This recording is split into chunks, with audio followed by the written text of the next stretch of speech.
जय हिंद दोस्तों, स्वागत है आप सभी का आपके YouTube चैनल रेस्क्यूअर्स जंक्शन में। दोस्तों, आज हम आपके साथ डिस्कस करेंगे SCBA सेट के बारे में कि आखिर ये होता क्या है, इसका उपयोग कहाँ होता है, इसके जो हिस्से हैं उनके नाम क्या क्या हैं, इसे असेंबल कैसे करते हैं और इसे उपयोग में कैसे लाया जाता है। चलिए शुरू करते हैं वीडियो को।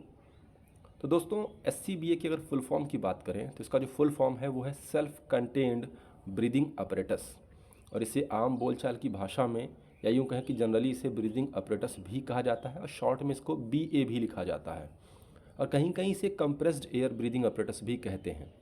और इस सेट का इस्तेमाल हम उन जगहों पर करते हैं जहां किसी रेस्क्यू ऑपरेशन के दौरान किसी रेस्क्यूअर को सांस लेने में दिक्कत हो रही है, जैसे कोई कन्फाइंड स्पेस हो गया, या फिर कहीं कोई ऐसी जगह जहां पर ऑक्सीजन की डेफिशिएंसी हो, या फिर कहीं कोई टॉक्सिक गैस हो। तो उन जगहों पर ठीक ढंग से या पर्याप्त मात्रा में सांस लेने के लिए रेस्क्यूअर्स इसका इस्तेमाल करते हैं।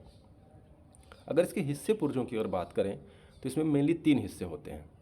पहला होता है इसका सिलेंडर, दूसरा होता है इसका बैकपैक, और तीसरा इसका होता है फेस मास्क विद LDV यानी लंग डिमांड वॉल्व।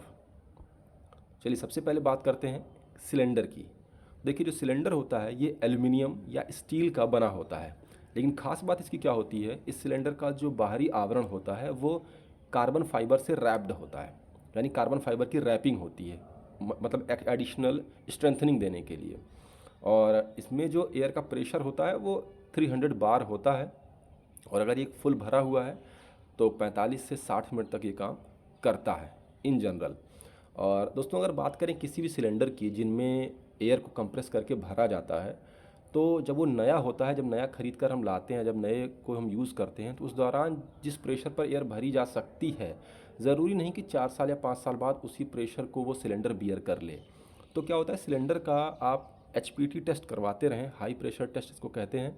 इससे आपको पता चलता रहेगा कि आपका जो सिलेंडर है उसकी प्रेशर बियरिंग कैपेसिटी जो है वो अब कितनी रह गई है, क्योंकि हो सकता है कि आज वो 300 बार का प्रेशर बियर कर ले रहा हो, 2 साल बाद वो 300 बार का प्रेशर बियर ना कर पाए, क्योंकि जो क्वालिटी है मटेरियल की वो मतलब डे बाय डे जो होती है वो उसमें डिक्रीज़ होती चली जाती है। तो इसलिए इसका ध्यान रखें। और दोस्तों, अगर सिलेंडर के हिस्से पुर्जों की अगर बात करें तो इसमें एक मेन वाल्व होता है, इसे प्रेशर वाल्व भी कहते हैं। और इसके साथ जो बैकपैक होता है दोस्तों, बैकपैक के भी कुछ हिस्से होते हैं। जैसे जो कमर वाला पोर्शन है जिसे हम बांधते हैं उसको दोस्तों कहते हैं वेस्ट स्ट्रैप, और जो शोल्डर वाला हिस्सा होता है जो बांधते समय आता है हमारे शोल्डर की तरफ, उसको कहते हैं शोल्डर स्ट्रैप। इसी सिलेंडर में जब बैकपैक के साथ ये बंधा हुआ होता है तो इसमें एक गेज होता है, और इसे प्रेशर गेज कहते हैं।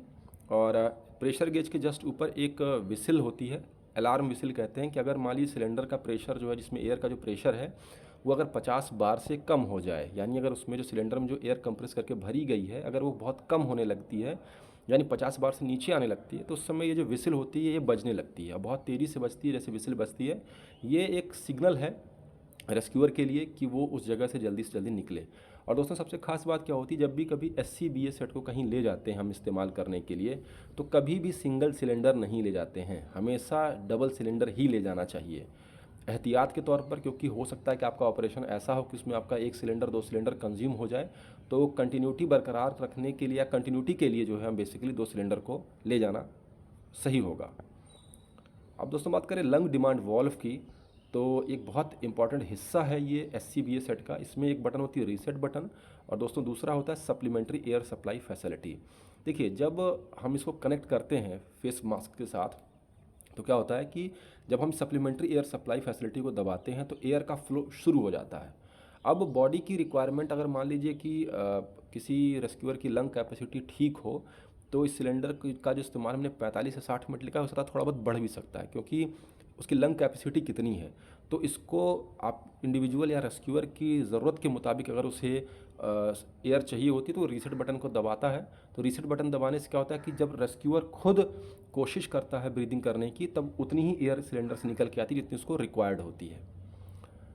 तो दोस्तों, अब देखते हैं कि इस इक्विपमेंट को कैसे असेंबल करते हैं और कैसे इस्तेमाल करते हैं। इस वीडियो को आप ध्यान से देखें।